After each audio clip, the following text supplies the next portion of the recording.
At the start of the episode, Joan Tate wakes up and gets herself together, while her fiancé, Chris, fixes her breakfast. As she sits down at the table, she gets a message but quickly hides her phone from Chris. After breakfast, Joan leaves the house, hops into her car, and notices her friend Mike running by. She heads to work at Sonical, a tech company where she holds the position of technical director, all while lip-syncing to Saweetie's rap song On the Way. Joan arrives at the office, and soon her assistant, Eric, pops in, reminding her that Sandy, one of the colleagues, is already waiting for her. Oh, God.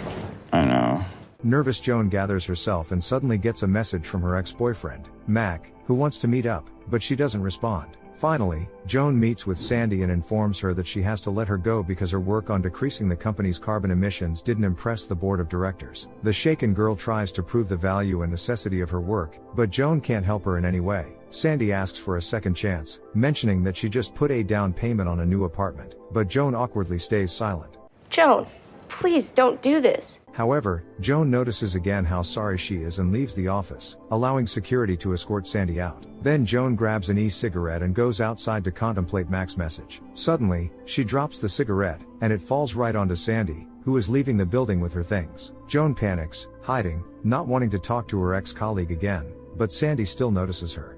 You're a coward, Joan! Later that same day, Joan visits her therapist and opens up about her role in the company. She's troubled that she's just a middleman between the real leadership and the subordinates, making her opinion meaningless. The conversation shifts to her personal life, and Joan admits that despite Chris being smart, kind, and caring, he seems ordinary to her. Even the food he cooks tastes bland, but she has to pretend everything is great. Additionally, she can't forget Mac, with whom the relationship was more challenging but exciting. Now feeling tangled up, Joan feels like she's living on autopilot and not the hero of her own life. The therapist wonders if Joan wants to change that. After a few seconds of contemplation, Joan nods hesitantly. After therapy, Joan notices new messages from Mac, saying he's in town for only 3 days. Finally, she gathers the courage to respond to the persistent guy. In the evening, they meet at a bar, and Mac compliments Joan on her new hairstyle. He tries to touch her, but she stops his hand. Surprised by her behavior, Mac mockingly asks about her relationship with Chris. Annoyed, Joan reminds him that she and Mac tried for 2 years to build a normal relationship, and now she's getting married to Chris. She's angry that Mac broke her heart back in the day, and now that things are going well for her, he shows up.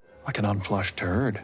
Joan declares that she can't trust him anymore, but Mac confesses that he wants to rekindle their relationship and suggests running away to San Jose. The bewildered girl responds that she can't leave Chris, but then their faces draw close, and they kiss. But soon, Joan comes to her senses, pulls away, and panics, leaving the bar in a hurry. However, Mac manages to remind her that he's staying in the same hotel as always. An agitated Joan returns home. Chris kisses her and notices that she had a drink, but she explains it was a farewell party at work. Chris treats her to a new dish, and she's once again forced to pretend she enjoyed it. Settling on the couch, they launch the streaming service Streamberry to choose a series for the night. Soon, they stumble upon a show called Joan is Awful starring Salma Hayek. They notice that the character on the poster suspiciously resembles the real Joan. She refuses to watch the series, but intrigued Chris insists, and she reluctantly agrees. From the first minutes, Joan realizes that the series is replaying all the events of her day. In complete confusion, she accuses Chris of being behind it, but he swears he's innocent. Joan starts having a panic attack. She feels like the creators want to portray her as a monster, but Chris tries to calm her down.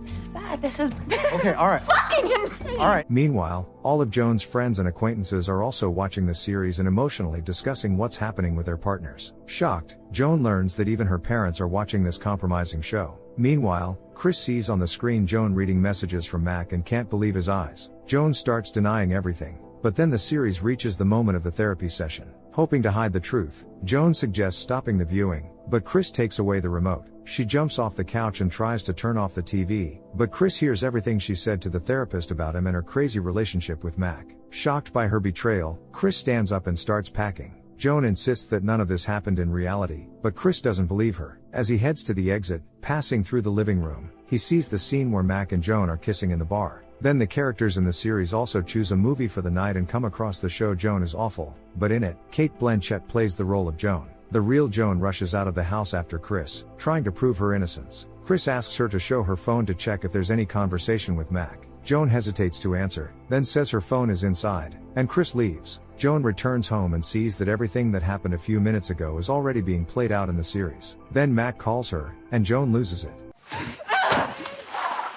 The next morning, Joan heads back to work, and Mike, instead of the usual greeting, condemns her. She arrives at the office, and Eric informs her that the committee is firing her for violating the non-disclosure agreement in the scene with Sandy's dismissal. Joan protests, claiming she did nothing wrong, but soon realizes she has no choice. Gathering her belongings, the subdued girl exits the building and suddenly decides to glance at the second floor. All her former colleagues avoid her, just like she avoided Sandy, and only Eric bids her a restrained farewell. Joan returns home, pours herself a drink, and continues watching the series about her life. She grabs a newspaper and sees an article about Streamberry's CEO Mona Havati praising the show Joan is awful. After some time, she goes to her lawyer to discuss a plan of action. However, the lawyer asserts that legally Streamberry has the right to use Joan's life for content creation since she accepted all the terms of service when registering. Stunned, Joan decides to sue Salma Hayek, but the lawyer explains that it's impossible. The series uses only a digital representation of the actress, meaning no one is filming her. The show is just computer-generated images created by an advanced quantum computer and real-time data gathered from Joan's devices. So the lawyer explains that she is being watched through her phone. Suddenly, the idea of suing Streamberry for defamation crosses her mind, as they portray her in a worse light than she really is. But even this turns out to be impossible.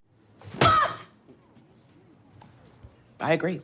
Meanwhile, Mac is already watching the new episode of Joan is Awful, and suddenly a disappointed Joan arrives at his place. He starts consoling the distraught girl, and soon they find themselves in bed. However, Mac can't focus, knowing that all of this will be shown in the show. Joan leaves the bedroom and decides to watch the new episode. During the scene of her conversation with the lawyer, a crazy plan is born in her mind. The next day, Joan binges on hamburgers and takes a laxative. Dressed in a cheerleader costume, she bursts into a church and disrupts a wedding, relieving herself right in the middle of the hall.